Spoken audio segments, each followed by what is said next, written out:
آئے اس کے پاس کہ جس کی تھالی میں کھا کر وہ چھید کرتی رہی ہے، وہ اس جیسی نافرمان غلام سے کیسے محبت کر سکتا ہے؟ اس کے آنسو ٹپ ٹپ بہنے لگے تھے۔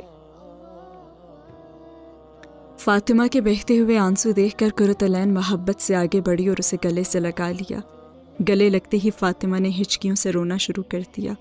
قرۃ العین ہلکی سی مسکراہٹ کے ساتھ اسے گلے سے لگائے کتنی ہی دیر تک خاموشی سے اس کی کمر کو سہلاتی رہی۔ قرۃ العین بھی اسی راستے سے گزر کر تو آئی تھی اور وہ سمجھ سکتی تھی کہ فاطمہ کس کرب سے گزر رہی ہے۔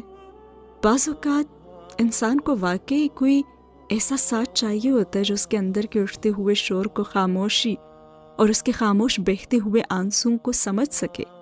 ایسا ساتھ جسے میسر ہو وہ پھر بڑا خوش قسمت انسان ہو جاتا ہے۔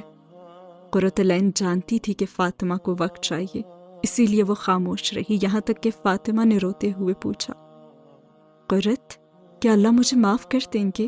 میں نے اتنے بڑے بڑے گناہ کیے ہیں، میں نے اپنی ساری زندگی اس کی نافرمانی میں گزار دی ہے، مجھے تو اپنا کوئی ایسا نیکی کا کام یاد ہی نہیں جس کی قبولیت کا مجھے یقین ہو، وہ کیسے معاف کریں گے مجھے؟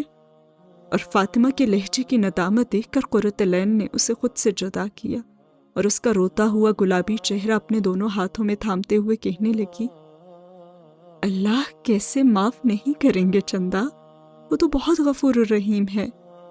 انسان جب اپنے دل میں سچی ندامت لے کر اس کے حضور توبہ کرتا ہے نا، اپنے گناہوں کا اعتراف کر کے اس سے معافی مانگتا ہے، اس گناہ والی زندگی کو چھوڑ دیتا ہے، تو اللہ تو خود بڑھ کر اسے تھامتے ہیں۔ مگر قرۃ، میرے گناہ کوئی چھوٹے گناہ تو نہیں ہے نا؟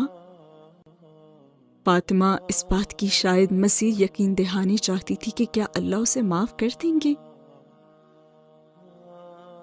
اور قرۃ نے اسے کہا، اچھا رکو، میں تمہیں کچھ دکھاتی ہوں۔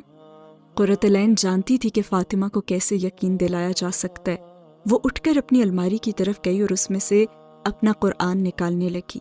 وہ سفید، نفیس اور خوبصورت جلد والا قرآن تھا جس کو دیکھ کر ہی محسوس ہو رہا تھا کہ اس کی بہت محبت سے حفاظت کی گئی ہے۔